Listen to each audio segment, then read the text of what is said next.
It is not death that a man should fear, but he should fear never beginning to live. Words carrying such undeniable weight, staring something deep within us, questioning the way we live, the virtues we hold, and the choices we make.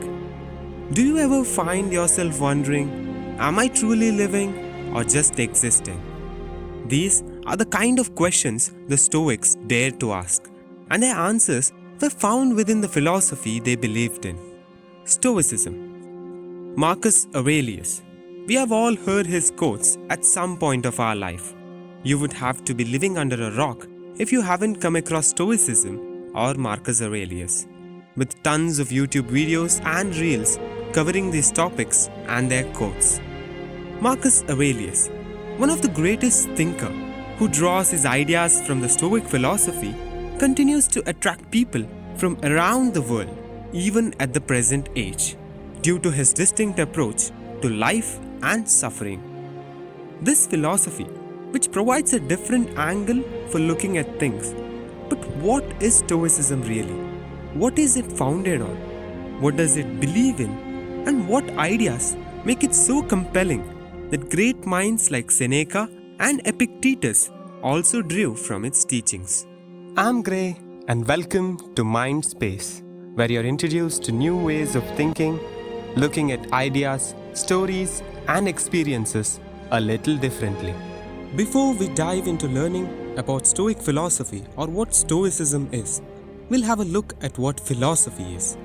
The famous American philosopher Thomas Nagel terms philosophy as mortal questions.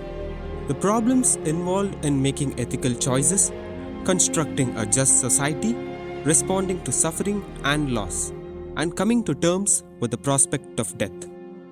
Kant regards philosophy as the science and criticism of cognition. Philosophy, however, having become an academic discipline, can have a different meaning than these two. In short, philosophy are the questions which question the very nature of our existence and choices and consequences. Presently, we find the word Stoic being used to refer to a person who shows strength and courage in misfortune. But in this video, however, I won't dwell on the origin of Stoicism as it has already been explained by a lot of videos on the internet. Talking about the basics of this ancient philosophy, which underwent a lot of radical changes along the years and modified with the introduction of new minds, let us look into one of the concepts which is considered as the basics relating to this philosophy. That is, logos. Logos. According to the Stoics, the world is organized, controlled, and directed by an all-pervading force which is designated as logos. Let us try to understand it through a perspective as given by Gregory in the introduction of the Meditations translation. A man is like a dog tied to a moving wagon. If the dog refuses to run along with the wagon, he will be dragged by it. Yet the choice remains his to run or be dragged. In the same way, humans are responsible for their choices and actions, even though these have been anticipated by the Logos and form part of its plan. Even the immoral or unjust actions are governed by the Logos, but the choice remains with us as to what choice we make. Like Marcus Aurelius rightfully quotes, "You have the power over your mind, not outside events. Realize this and you will find strength." Coming back to the term logos, the word logic and the suffix logi in the English language is derived from this very word. The Stoics' universal order is represented by the logos. This logos operates on an individual and cosmic level. On an individual level, logos is the faculty of reason in individual, intention behind the action. The very reason we use to reason our action, choices, and consequences. On a cosmic level, logos is the rational principle that governs the organization of universe, thus relating to nature or God. The Stoics didn't believe the logos as some sort of divine power, but in a form as concrete as oxygen or carbon.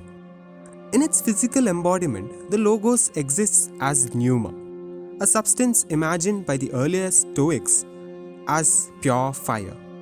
Pneuma is the power, the vital breath that animates animals and humans. According to Stoicism, pneuma was a mixture of fire and air, held to be the divine organizing principle of the universe. As we wrap up our exploration of Stoic philosophy, it's clear that Stoicism offers a profound perspective on life and universe. The concept of logos, with its root in ancient thought, presents a view of the world where reason and order underpin all existence, whether on a cosmic scale or in our own personal decision making. The idea that we are a part of a grand rational plan invites us to reflect on our own role within this framework. Marcus Aurelius and his Stoic contemporaries, like Seneca and Epictetus, remind us that while we cannot control the external events that shape our lives, we have the power to govern our responses and choices. By aligning our actions with the principles of reason and virtue, we can find strength and tranquility even amidst life's challenges.